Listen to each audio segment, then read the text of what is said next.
Hi everyone, so my second vlog, I thought I'd chat about and introduce you to members of my staff. So at Western, we've got 5 members of staff at the moment. There's, well, not including me. I've got 2 apprentices, and then I've got 2 full-time staff, and then I've got Juliet who works for me in the office, and she also works on the yard a little bit as well. So we look after about 40 horses here. We've got about 30 in stables at the moment, and perhaps 45, about 15 out in the field. So I need enough staff, excuse me, I need enough staff to make sure that we are looking after them to the best of our ability. So I thought I'd talk a little bit about how we get into the industry, how I got into the industry, and the different ways that you can get into the industry. And there are so many pathways now. When I was young, there was only go to college and do your BHS exams, which I did. And I did the teaching exam. This is Lexi behind me, the 6-year-old.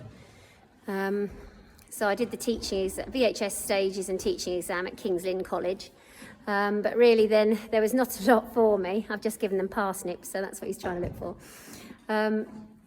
There wasn't a lot for me in Norfolk to do because I was really set on the show jumping scene, and I loved the riding side of it. I didn't mind the grooming side of it either. I had a horse, but he wasn't particularly fabulous. So I thought if I went away training, that might help me get into the industry a little bit. So I had a look round, and at that time there was Talland, there was Wellington, and a few other colleges. I wasn't really keen on going to the colleges though. There was also Waterstock House Training Centre, which Lars Cederholm ran with his wife Diana and daughters Tina, Anki and Annalisa. And that's where I thought I would learn the most, really. So I went with my horse, and I was going to stay 3 months, and I think I stayed 6 months because it was just fabulous. Lars and his team were just amazing. I took my horse there. I learned a lot. I met a lot of people. And then really I said to them I wanted to get a job from there.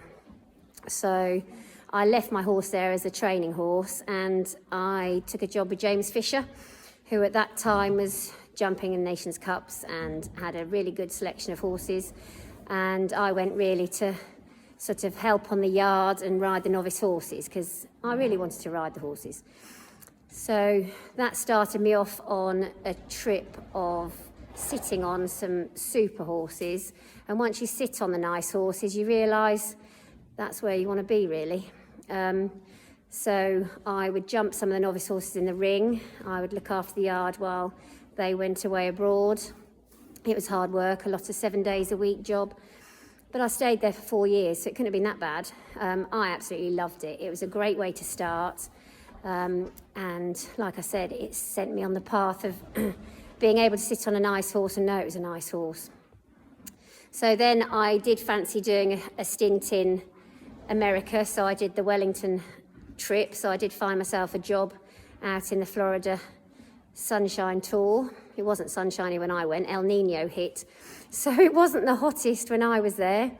But it gave me a bit of a viewpoint of what it's like away, totally different.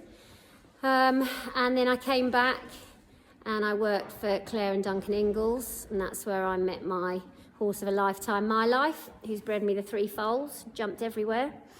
So once I bought her, I worked for them for a year and a half, I think, working on the yard, riding the horses.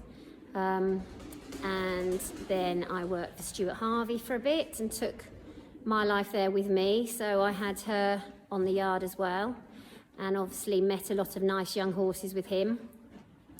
And then I decided to come home and try and do it for myself, which is never that easy. If people think it's easy to go out on your own, it isn't. Working at the yards, if I was a youngster now, I would love to be trying to go to the likes of Brendan Stud, Billy Stud, those sort of yards that have got a lot of horses, a lot of young horses, and gives you an opportunity to perhaps try and ride some of them in the ring if you sort of prove yourself that you can do it. But they're breeding such lovely horses at the moment. So freelancing is hard, and so you set out freelancing, going out riding horses in your local area. It means you've got to work in the pub in the evenings. It means you might have to do a stint at Tesco's through the night, which is what I did for a few months, not really realising I had to sleep as well. So you sort of try and find your own path when you're doing it on your own. And I rented a little yard and did that sort of thing. And then Western came up, we bought Western, and really it's been a hard slog for 14 years. You know you've got to do it 7 days a week, but actually we are fairly well organised these days. And I have the girls coming in, and the ones that want to do a bit of teaching, they can start doing a little bit of teaching for me. They can get themselves on their pathways, so they can practice on some of my clients with me about. So there's a teaching pathway for them here. There's also a show grooming pathway, so some of my guys want to come in and go off to the shows. So we give them the opportunity to go to the shows, which is always quite nice. And for the guys that are doing the levels 1, 2 and 3, they can choose whether they're going to do a grooming pathway or a riding pathway. Hello. He's a lovely boy. He looks after me. So they have quite a variety of choice these days, and I always think apprenticeships are a very good way of doing it. You know, the colleges, okay, we are one of the biggest providers of work experience in our area for the colleges. We've got a local agricultural college, Eastern College, that has a very good equestrian setup. So we have a lot of their students come on work experience days. We have good ones, we have bad ones. And really, like everything, if they have got a good work ethic, they work, and some of them don't. So, you know, with horses, you know you have got to be absolutely dedicated to what you want to do. I knew from early on I wanted to ride to whatever level I could get to, and that's the sort of path I chose. If you are fairly single-minded, and there's a lot of the guys that are at the moment. Some young riders are going off abroad now, and they can do a lot of training abroad. Some are going to college.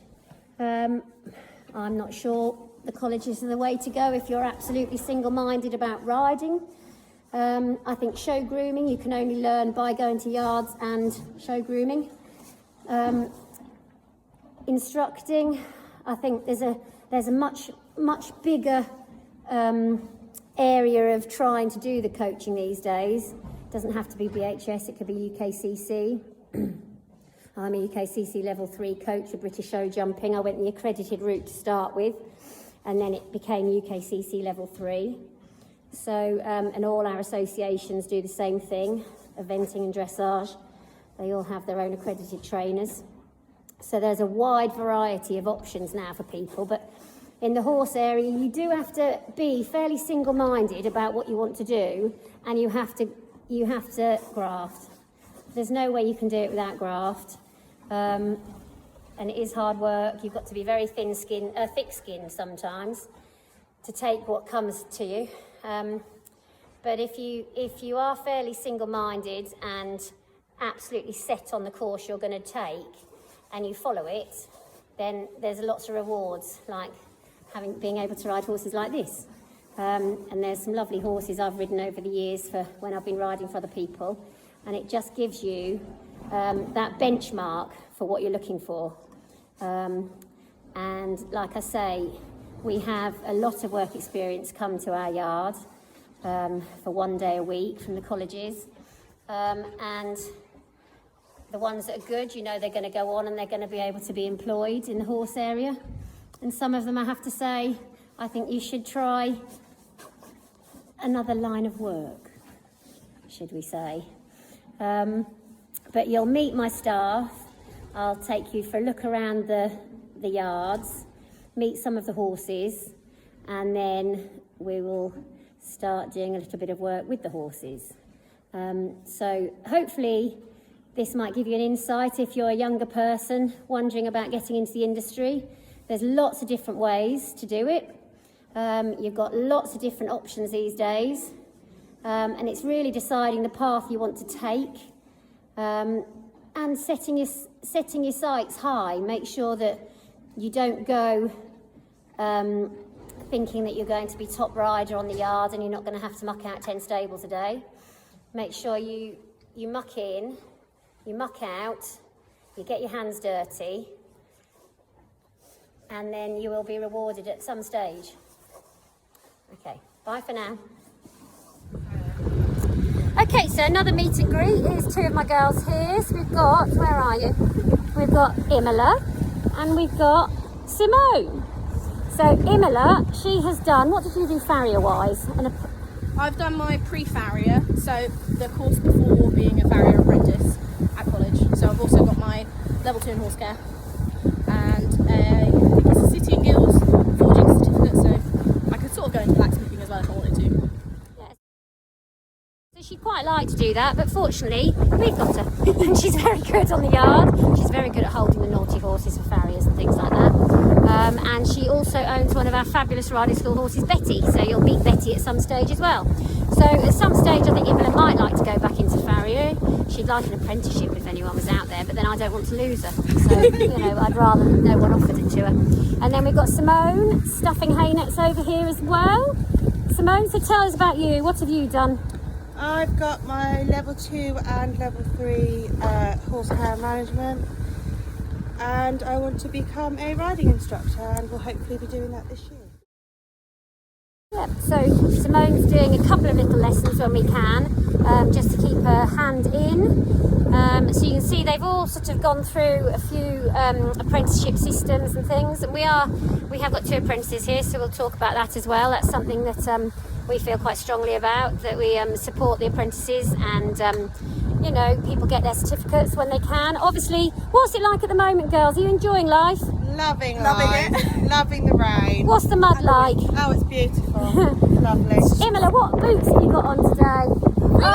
We've got real ones. Her boots were featured in one of these photos because they were string. The laces had broke, so she had baler string. Laces, so it's we're all very creative. So that's Simone and Imola. Okay, so just to say hello to Jess here, who's been one of my main staff members for quite a few years now. How long, Jess? I think 3 years. 3 years. And why did you come here to work? I done my level 2 apprenticeship when I left school, and then I stayed for the following year to do my level 3. Yeah. And now I finished that, I'm now here full time. Yay! Done really well, because half of them give up after a little while. But Jess has done quite well, and she's also got 3 horses here of her and her mum's. So when do you look after your horses, Jess, in amongst the work time? I do them at lunch and then after work, and then I just ride in between. Yeah, and you've got a horse that you've been sort of working quite hard on, haven't you? Yeah. Dougal. It's a bit special. So what do you enjoy about the work the most? Every day is different. I like working with the competition lot because they're just mental. And you've been fun. You came out to a few shows last year, didn't you? Because we Yeah. did manage to get out to a few shows last year, Yeah. and that was quite nice. And Jess is very good. She's very good holding, stronger horses and dealing with the youngsters and that sort of thing. So I think she's my height helps. yeah. I'm 5'2", and the tall horses piss me about. Put heads up like a giraffe. Jess is quite good. She's much taller than me. Doesn't really look it in this picture, but she is. I am 5'7". Hey. So we aren't all short asses. What are you hoping to do with your horses? Any time?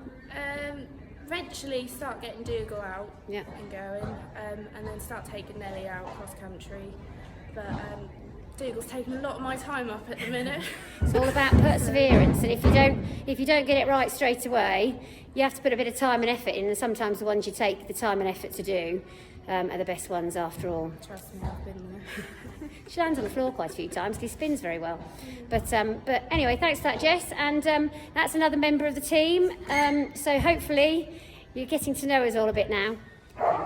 So we'll have a little meet and greet today. We're in the school. I've just taught Juliet's daughter, so she is a livery of mine, so I can teach. We've got the dog football games going on as we speak. And Juliet is here now with me. Hello. This is Juliet. So she is my absolute right-hand woman. Oh. I've managed this for years on my own, and now the last couple of years she's helped me, and it's fabulous to have Juliet in the office. She runs our office like a Adolf Hitler. I think that's a compliment. And no one needs to be without Juliet. So when I was in hospital, I didn't have to worry. I could look after myself while she looked after the staff and the horses. All my instructors then took over. She helps my dad because my dad is getting to the point he doesn't want to do accounts anymore. So Juliet chases our accounts up. He still does a bit in the office, but she does all of the computer work. We are online now, accounts wise, so that's much better than my dad writing it all on bits of paper. And what else do you do, Juliet? Muck out. She does, she mucks out. So she's not a bad lady to have in the office because she mucks out. Her daughter has now how many ponies? 3. She's a bit like me. She is, adding to her string all the time. But she's got 2 ponies really, and one will be selling because it's an older pony. But Gemma's just arrived at the door. That is her daughter. Say hello, Gemma. So she's possibly my left-hand girl. She's not bad for a 12-year-old. She does the videos. So yes, and then I think we might have Vicky over here. So Vicky over here, Vicky used to work for me for years. She arrived as a 16-year-old horrible child, and she's now, how old are you now? 26. Oh, goodness me, she's catching up with me. And so she now freelances and rides other people's horses. She keeps her horses here with us, and she also helps me ride my horses at the moment. She's the braver one of the 2 at the moment. So that is Vicky. So that is a little bit of a meet and greet of a few other people. Right, hello. This is meeting our last 2 staff on the yard. Well, that one isn't staff, but she's a, helper. So we've got Beth here. How old are you, Beth? 16. 16. She left school and she's on apprenticeship here. So what are you doing at the moment, apprenticeship-wise? Level 2 equine management. Fabulous. Are you enjoying it at the moment? Yes, good. Yeah? You're working hard? Yeah. Yeah? But you own Ivy, don't you, who I've shown on the yard video. So she's learning how to ride her and jumping sort of clear rounds and British novices at the moment. Yeah, she's doing alright. And when do you ride her? Every day after work, pretty much. Yeah. And is it hard work in the winter? Yeah, definitely. 100%. Would you much rather go home after work? Oh, I don't know. No, I quite like it here. It's Good. alright. She's alright. I'm alright. And then Gemma down here, Juliet's daughter. So when do you ride your ponies, Gemma? Basically every day. Basically every day. And you're on homeschooling at the moment, aren't you? Yeah. So when Juliet comes into work, you come in with her Yeah, go in the lodge and get homeschooling done. get your homeschooling done, then you come out and ride, don't you? Mhm. Fabulous. And are we all looking forward to... Where's Beth gone? She's hiding. So are you both looking forward to shows starting up again? Oh, I cannot wait. Yes. Yeah. So are we working hard to make sure that we're ready for shows? Yeah, Good. Finding some motivation. That's it. We need to keep motivated, don't we? Yeah. This is our feed room, by the way, on the bottom yard. It is quite tidy, Alright. so we're not doing too badly. Everything is in sort of containers. There we go. Got the big fridge. We feed high fibre nuts to a lot of the... Oh, you can't see, really. It's not the best. There is a light. So we feed these high fibre nuts to most of the riding school horses. We feed Frickers feeds, which are super. They are designed to be fed dry. We have conditioning mix down there.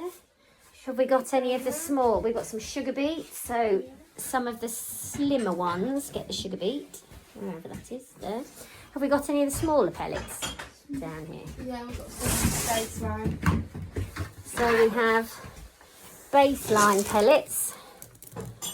So that's for a lot of the horses as well. So we'll go into the feeding, but yeah, ours are fed on Frickers feeds and does our horses really, really well. So I think that is most of us met now.